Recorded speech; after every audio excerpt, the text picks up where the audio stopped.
আসসালামু আলাইকুম প্রিয় দর্শক, আমি আমিনুল ইসলাম শান্ত আপনাদেরকে স্বাগত জানাচ্ছি আন্তর্জাতিক রাজনীতি বিষয়ক আলোচনা অনুষ্ঠানে। সুপ্রিয় দর্শক, মণিপুর স্বাধীন হওয়ার পথে কতদূর এগুলো? মণিপুরে কি ভারতের কেন্দ্রীয় সরকার ব্যর্থ হচ্ছে? সেখানে আসলে কি ঘটছে? সত্যি কি মণিপুর স্বাধীন হতে পারবে? আর স্বাধীন হওয়ার পথে তার কি সুবিধা আর কি অসুবিধা রয়েছে?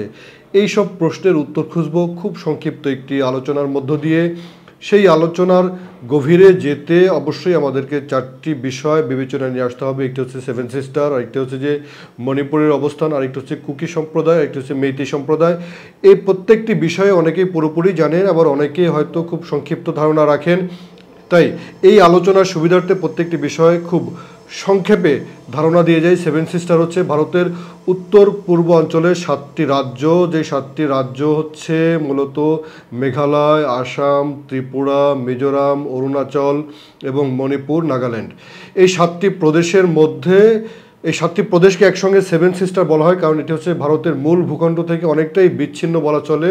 বাংলাদেশ এবং নেপালের মাঝে সামান্য একটি করিডোর, চিকেন নেক, সেখান দিয়ে এখানে যেতে হয়। এই 7টি রাজ্যকে তাই একসঙ্গে 7 বোন বলা হয়, সেভেন সিস্টার বলা হয়। আর এই 7টি রাজ্যের সঙ্গে কিন্তু কিছু কিছু রাজ্যের সঙ্গে চীনের সীমান্ত রয়েছে এবং কিছু রাজ্যের সঙ্গে বাংলাদেশের সীমান্ত রয়েছে। যাই হোক, আমরা যে মণিপুরের কথা বলছি, সেই মণিপুরের অবস্থান হচ্ছে একেবারেই পূর্ব দিকে, মিয়ানমারের সঙ্গে তার সীমান্ত, এবং মিয়ানমারের সেই প্রদেশের সঙ্গে সীমান্ত, যেই প্রদেশে আবার ওদিকে চীনের সঙ্গেও সীমান্ত রয়েছে, এবং সেই প্রদেশে মূলত যে জাতিগোষ্ঠী বসবাস করে তাদেরকে কুকি চীন বলা হয় বা কুকি বলা হয়। আর এই যে মণিপুর, যেখানে সংঘর্ষ হচ্ছে গত বছর থেকে 2023 সাল থেকে এ পর্যন্ত থেমে থেমে বিভিন্ন সময় সেখানে উত্তেজনা বিরাজ করছে, সরকার কারফিউ জারি করছে এবং সেখানে সাম্প্রদায়িক দাঙ্গাই বেঁধে গিয়েছিল 2023 সালে। সেই মণিপুরের কিন্তু মূল দুটি সম্প্রদায়, একটি হচ্ছে কুকি আর আরেকটি হচ্ছে মেইতেই। এই কুকি এবং মেইতেইদের মধ্যে কিন্তু আবার বিভিন্ন উপগোষ্ঠী রয়েছে। যাই হোক, আমরা যদি বলি যে মেইতেই কারা, মেইতেই সম্প্রদায়ের অধিকাংশ মানুষই হচ্ছে যে তারা হিন্দু ধর্মের অনুসারী, এবং এর মধ্যে কিন্তু মেইতেই সম্প্রদায়ের মধ্যে অন্য অন্য ধর্মও রয়েছে, কিছু খ্রিস্টান রয়েছে, মুসলিম রয়েছে।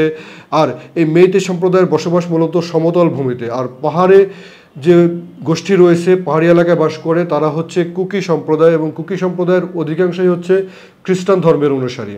সুপ্রিয় দর্শক, এই কুকিরাই মূলত চীন অরিজিন বা চায়না অরিজিন বলা যায়, যেটি কুকি চীন বলে আর কি।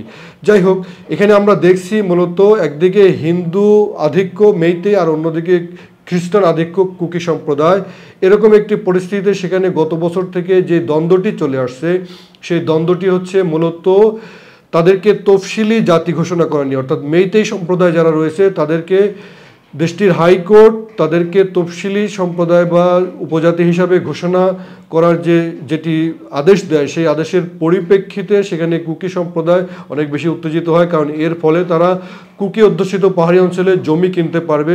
সুপ্রিয় দর্শক, এখানে উল্লেখ্য যে কুকিরা আগে থেকেই সেখানকার তফসিলি জাতি, যে কারণে তারা সেখানে সম্পদ ক্রয় বিক্রয় করতে পারে, জমি ক্রয় বিক্রয় করতে পারে, কিন্তু মেইতেইরা কিন্তু কুকি অধ্যুষিত অঞ্চলে সেটি ক্রয় করতে পারে না, বিক্রি করতে পারে না। এরকম একটি পরিস্থিতিতে এটিকে নিয়ে যে উত্তেজনা ছড়িয়ে পড়ে, সেখানে সাম্প্রদায়িক দাঙ্গা দেখা দেয়, অন্তত 200-র বেশি গির্জা পুড়িয়ে দেওয়া হয়। আবার অন্যদিকে মেইতেই সম্প্রদায়ের বিভিন্ন মন্দিরও ভাঙা হয়, এবং সেখানে ব্যাপক জাতিগত নিধনও হয়। এবং সেখানে কেন্দ্রীয় সরকার, মূলত সেখানে বিজেপির সরকার, সেখানকার যে রাজ্য সরকার বীরেন সিং, তিনিও কিন্তু মূলত এখানে কুকি সম্প্রদায়ের বিরুদ্ধেই তার অবস্থান দেখা যায়। এই সকল পরিস্থিতিতে আমরা যেটি অনুভব করি যে আসলে মণিপুরের স্বাধীনতা যারা প্রত্যাশা করেন, বিভিন্ন দেশের মানুষ, বিশেষ করে এন্টি ইন্ডিয়ান সেন্টিমেন্ট যে সকল দেশে রয়েছে, বিশেষ করে চীনে এবং বাংলাদেশে, এই এন্টি ইন্ডিয়ান সেন্টিমেন্ট থেকে যারা চান এবং পাকিস্তানে যে সেভেন সিস্টার স্বাধীন হোক বা মণিপুর স্বাধীন হোক, নাগাল্যান্ড স্বাধীন হোক, তাদেরকে যে বিষয়টি খুব গুরুত্ব দিয়ে অনুভব করতে হবে যে একটি হচ্ছে যে কুকি এবং মেইতেইদের মধ্যে সেখানকার দ্বন্দ্ব তো কিন্তু ভিন্ন বিষয়।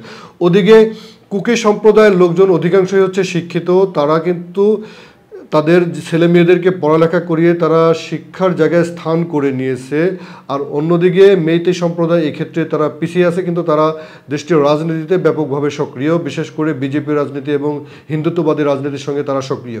যাই হোক প্রিয় দর্শক, এখানে আমরা দেখছি যে অতীতকাল থেকেই এখানে মণিপুরকে স্বাধীন করার জন্য যে সকল সংগঠন কাজ করে, সেই সংগঠনে কিন্তু আবার মেইতেই সম্প্রদায়ের লোকজনও রয়েছে, আবার কুকি সম্প্রদায়ের লোকজনও রয়েছে। তাই এখানে স্বাধীন করার পেছনে আসলে আন্তর্জাতিক স্বার্থ কার কার রয়েছে? আমরা যদি আঞ্চলিকভাবে দেখি তাহলে বাংলাদেশ, পাকিস্তান, চীন এ সকল দেশের কিন্তু স্বার্থ রয়েছে যে মণিপুর, নাগাল্যান্ড স্বাধীন হোক।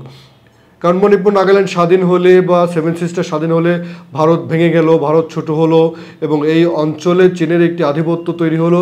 এই ধরনের একটি সমীকরণ যুগের পর যুগ হয়ে আসছে। কিন্তু সাম্প্রতিক সময় আমরা দেখছি যে এই যে কুকিদের কথা বললাম, কুকিরা যেহেতু খ্রিস্টান, এই খ্রিস্টানদের প্রতি মার্কিন যুক্তরাষ্ট্র এবং মার্কিন যুক্তরাষ্ট্রের মিত্র ইউরোপীয় ইউনিয়নগুলো তাদের কিন্তু এখানে এক ধরনের অনুকম্পা রয়েছে।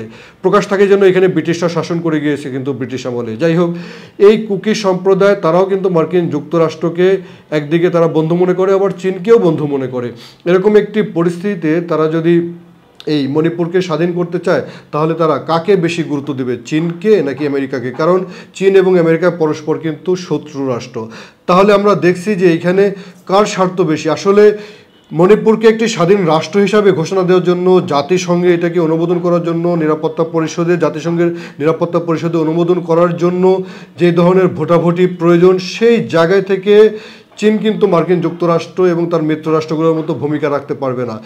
এই পয়েন্ট থেকে যদি আমি কথা বলতে চাই তাহলে বলতে হবে যে কুকিদের অবশ্যই মার্কিন যুক্তরাষ্ট্র এবং তার মিত্রদেরকে বেশি প্রয়োজন। তাই মার্কিন যুক্তরাষ্ট্র যদি চায় যে এখানে একটি রাষ্ট্র হয়, সেটি যদি তার আধিপত্য তৈরি হয়, তাহলে এটি আবার চীনের জন্য বিব্রতকর। যাই হোক, চীন যতটাই বিব্রত হোক অথবা না হোক, মার্কিন যুক্তরাষ্ট্র তার স্বার্থে মণিপুরে তারা কুকিদেরকে নিয়ে নতুন রাষ্ট্র তৈরির পরিকল্পনায় যেতে পারে। ভারতের সঙ্গে যত বেশি বন্ধুত্ব থাক অথবা না থাক, তারা কিন্তু মণিপুরকে স্বাধীন করার পেছনে অদূর ভবিষ্যতে মার্কিন যুক্তরাষ্ট্র এবং তার মিত্ররা কাজ করবে বলে মনে হয়। বর্তমান যে অবস্থা, এত তাড়াতাড়ি যে মণিপুর স্বাধীন হবে সেটি বলা যায় না।